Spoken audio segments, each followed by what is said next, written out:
It's just me and the hammer. It's hammer time.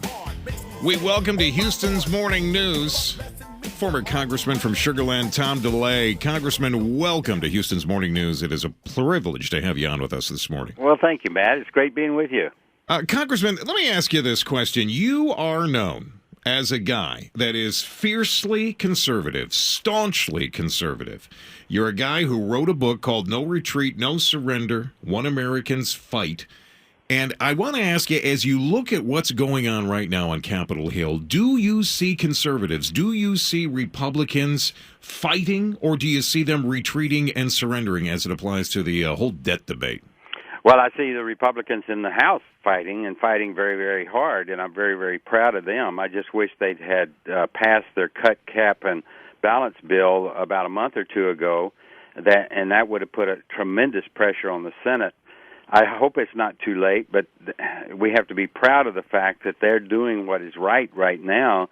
Unfortunately, the Senate the Senate just drives me nuts.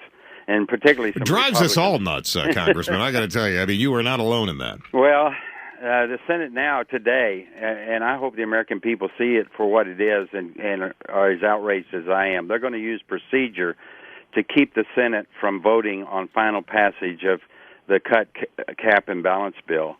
And they're doing it very quickly so that the American people will have no input to their senators. And we've seen this before, but the president said he would veto it anyway, even if it got to his desk. Well, we don't know that.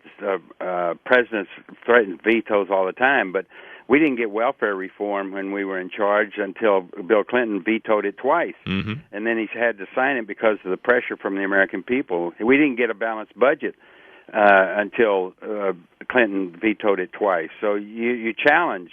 You know, what we say is regular order is our friend. You pass a bill in the House, like the House Republicans did, and the national media says, oh, that's nothing but show. But the House is waiting for the Senate to pass a bill. They have to pass a bill. Then you start negotiating. You don't negotiate first.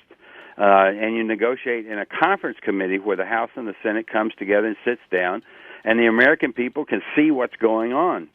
We are talking with former Sugar Land Congressman Tom DeLay, known as the Hammer. Congressman, we're going to take a quick break here. When we come back, I would like to talk to you about what's going on in your life right now, the appeals process that is taking place right now. You've said that that's okay for me to ask you about. I'd like to know what's going on with the appeals process, where it stands right now.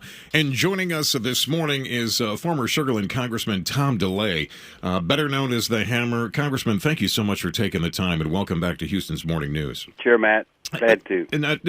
Congressman, you were convicted in a heavily Democratic county, Travis County.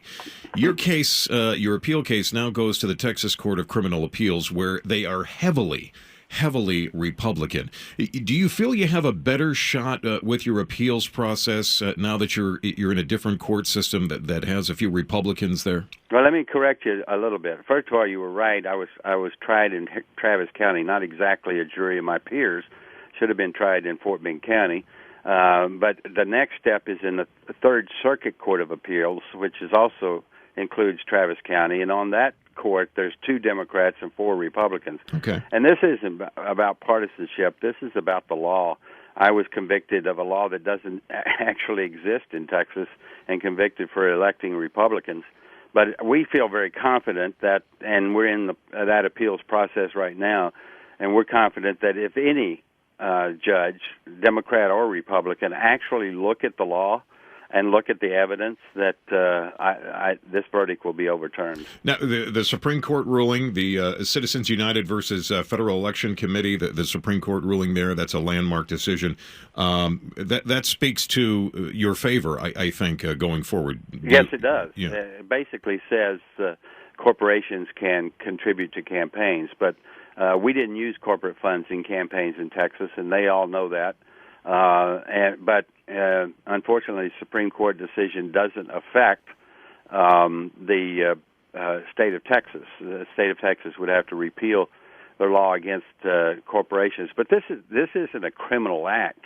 You know, raising money to elect Republicans is not a criminal act. Well, there's some Democrats that might think that it is. Well, all they wanted to do was get rid of me because we were doing them serious harm around the country as majority leader. Congressman, we appreciate the fact that you've taken the time here today, and certainly we appreciate your insight to things as well. I want to wish you an awful lot of luck. Have you thought about what might happen if this doesn't go the way you'd like it to go? I mean, if indeed you do have to serve those 3 years, so does that go through your mind at all? Oh, sure, but I'm willing. I walk with the Lord, and I'm willing to take whatever He deals me. And if I have to serve, then I praise Him for it. And Congressman, a final question here, and this one comes from my wife. She insisted that I say this to you. She feels that you were ripped off on Dancing with the Stars, getting kicked out in the very first round. We believe that once again, people just no, Matt, I didn't get kicked off. I broke my feet after 3 rounds. Oh. And because I apologize, Congressman. I'm not a big fan. I don't watch it a lot. My wife does, but I'm proud of the fact I wasn't kicked off. I stand corrected, sir. I stand corrected. Hey, Congressman, thank you so much. You've always got a line to us, and we appreciate the fact that you took some time here this morning. We look forward to talking with you again, sir. Well, it's great being with you, Matt. Thank you. All right. The Hammer joining us here this morning and correcting me on Dancing with the Stars.